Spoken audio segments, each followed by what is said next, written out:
This is Brian from Multiversity here with Cecil Castellucci, writer of many wonderful comics. But first we're going to talk about Female Furies, which comes out in trade in December. So one of the things that I thought was so fun about Female Furies is that you're telling a story with characters, some of which we know, some of which we don't know, but you're telling basically the female side of the Apocalypse story, which you've never really gotten before. And it was heartrending. It was a tough series to read at times. So from a writer's perspective, how do you get in that mindset without just being blue all the time?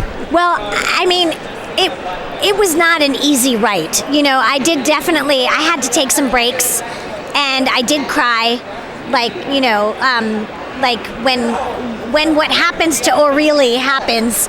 I actually put my head down on my desk and just started weeping. And that scene, some people were like, "How dare you do that?" or whatever, and I was like, "That's what Jack did to her." Like, I wrote the same scene that Jack did, but just in a different and harsher way, you know. But I think what was it was not fun. I mean, it was fun. What was fun about it was to be able to give voice to these powerful women who had been given a place on the stage, but had not had the spotlight. And I really I read the entire Fourth World Omnibus, and because I'd had a conversation with Dan DiDio, and I'd been trying to pitch what I could maybe do next, and at one point he was telling me all these things that were coming up, and I thought they were very boy heavy, and I just said, "Well, where's your Handmaid's Tale in the DCU?" And he was like, "Oh, that's a good idea. If you can crack that, let's talk." So I read the whole Fourth World and was like, there's so much there. And I'd known Big Barda and Mr. Miracle, but I didn't know everything. And when I saw Mr. Miracle number 9, that has the story of O'Reilly, which is the inciting moment, it's the reason why Scott and Barda fall in love. I thought, I could take this small element of the story and blow it out and tell a story about Apocalypse. So that was fun, because it was fun to be able to go in and find the cracks. And when you look at what Jack Kirby did, it's all there. The systemic harassment, the abuse, it's all there. The way that men talk about women's bodies in, about the Female Furies bodies. So I was just it was like turning up the volume or heightening a color that was a little bit in the background. And it had some incredible art by Adriana Mello. I mean, just absolutely gorgeous, gorgeous stuff. What was your favorite element that she brought to the book? Well, first of all, I think Adriana Mello, one thing that she did that was magnificent was she managed to channel Kirby, and honor him in the style that she was doing, but also make it her, have it be a blend of her style and his. And I thought that was really genius.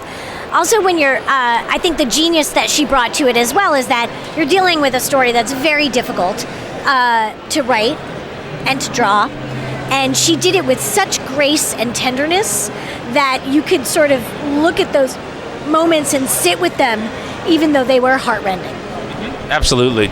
Now, you're currently writing Batgirl, and Batgirl is a character that has had so many recent iterations that all have what I would say is a one-word descriptor. So Batgirl Burnside was hipster Batgirl, and then you get the wonderful Hope Larson was science Batgirl. So what would be your one-word descriptor if you had to sort of define your Batgirl run that way?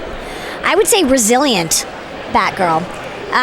Because, right now she's dealing with an enemy that is very close to her, as in it knows everything about her, pretty much. And I think that one of the greatest glories of Barbara Gordon is her capacity to grow and to, be resilient and to overcome and to reinvent herself in some way. So maybe it's resilience and reinvention in a way, yeah. One of the things that's hard about writing Barbara today versus writing Barbara 20 years ago, let's say, is when Barbara was paralyzed, it gave the character such a unique place in the DC universe. She was the information hub of everybody, and it was a great thing for disabled people to have somebody to look up to. So I know you didn't choose to bring her back from that, but when you're writing the character now, how do you make sure that parts of that Batgirl, that Barbara Gordon, wind up in your book?